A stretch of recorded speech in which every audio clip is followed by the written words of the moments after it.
पाक वतन तुझे मेरा खुदा यूं ही कायम दायम आबाद रखे। मेरे पाक वतन तुझे मेरा खुदा। अब मैं आपको अपने ज़हन से तरतीब दिए हुए कुछ आशार सुनाना चाहता हूँ। शायद कि इस वतन के लिए ये मेरी जो कोशिश है, जो मेरी मोहब्बत है, सबको अच्छी लगे।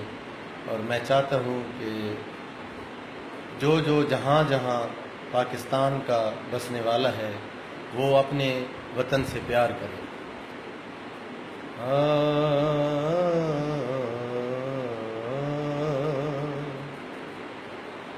सारे मुल्कां विचों सोहना मेरा मुल्क पाकिस्तान।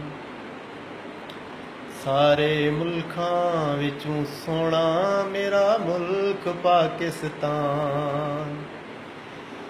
कर दियां एदे लई मैं जान कुर्बान।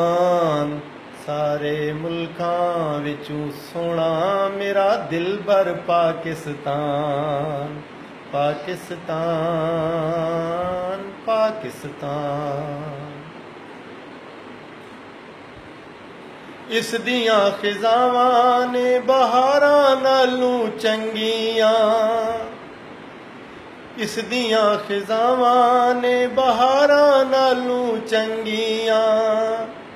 पीरां ते फकीरां ते दुआवां मैं मंगियां। पीरां ते फकीरां ते दुआवां मैं मंगियां। लहरांदा रवे झंडा, लहरांदा रवे झंडा जे ताईं एह जहान। सारे मुल्कां विचों सोहना मेरा दिलबर पाकिस्तान। पाकिस्तान पाकिस्तान।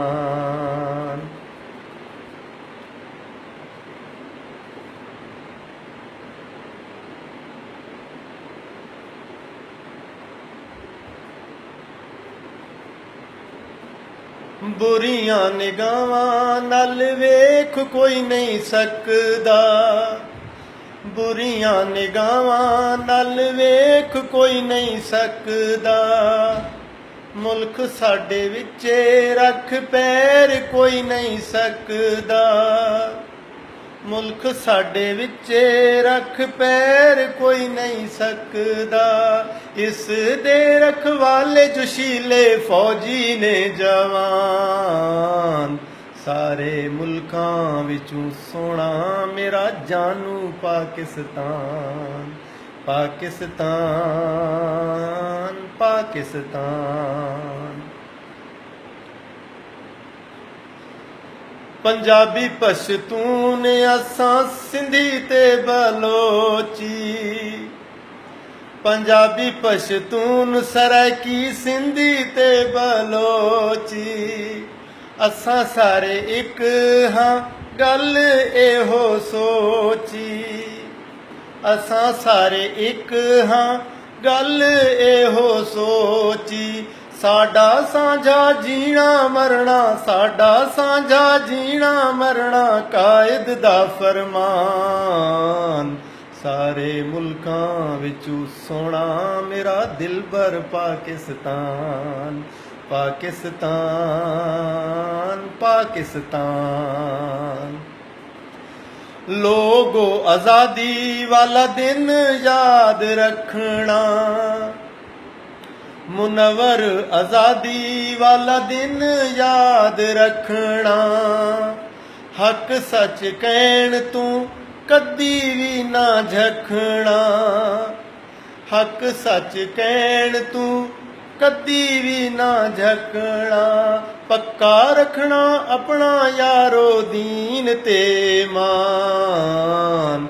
सारे मुल्कां विचों सोहना मेरा दिलबर पाकिस्तान। پاکستان پاکستان میرا خیال ہے کہ ہن بنے گا صحیح پاکستان ہن وزیر اعظم ہے عمران خان جی جناب